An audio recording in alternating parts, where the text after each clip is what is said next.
Au sein de l'association Le Temps du Vent, on dénombre pas moins de 3 vieux gréements. Chacun d'entre eux a ses spécificités, mais parmi cette flotte, le Labora est très particulier. Au mouillage dans la baie de Pointe-à-Pitre, Dave et son équipe se battaient contre les fuites. Plus qu'une réparation, on parle de sauvetage pour ce bateau, dont couler ou renaître était le credo. Pendant la période estivale, une place de dock s'est libérée. On entamait alors quelques 3 semaines de chantier. La coque mise à nu n'a révélé qu'une partie de ses secrets. Bien tranquille sous les flots, la vie proliférait. De toute forme, couleur et viscosité, il dut retrouver d'autres cachettes pour s'abriter. Et tandis que les derniers crabes finissent de déménager, les hommes s'activent à préparer le chantier. On pulvérise, on gratte, on nettoie tous les bordages. Tout au long de la coque, c'est le grand nettoyage. Grâce à de nombreuses mains et beaucoup de persévérance, est révélé le deuxième secret qui impose de sa présence.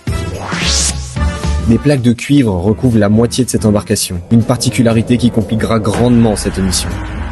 Le gouvernail part en premier pour laisser de la place, et on s'attaque à ces plaques cloutées, pour le moins tenaces. Enfin on les stocke pour le remontage, on garde tout jusqu'au clou, pas de gaspillage. Sous les pavés la plage, et sous les plaques les tarets, ces mollusques, ennemis jurés de ce navire, constituaient le dernier secret. L'état des lieux est incontestable, beaucoup de bois pourri. Il y a tant à refaire, c'est presque une tragédie. Mais les équipes sont vaillantes, tout de suite on réagit. Si on ne veut pas que le temps nous manque, il faut être concis. Les professionnels s'arment comme des guerriers pour extraire les anti-clous à l'aide de postes à souder. Tout au long de la coque, on voit fleurir de nouvelles planches. Les équipes insufflent vie et matière pour pas qu'ils ne calanchent. Bien sûr, on calfate aussi pour isoler des flots. Tout autour de navire résonnent les marteaux. Puis vient l'heure du boudron qui, dans un chaudron bout, cette mélasse noirâtre protégera le tout. Les clous de cuivre sont ressortis pour être rectifiés sur l'établi. On aplanit, on positionne et on rattache chacune des plaques. Laborieuse tâche.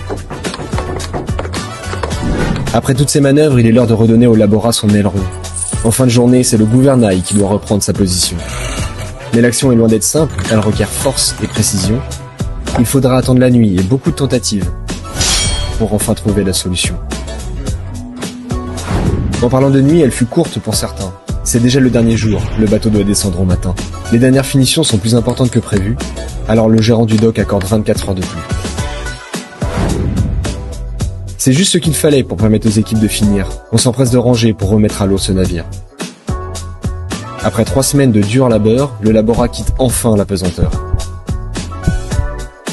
C'est la fin pour les équipes que ce chantier aura éprouvé et un défi relevé face à un colosse prêt à sombrer. Finalement, entre couler ou renaître, le Labora a fait son choix.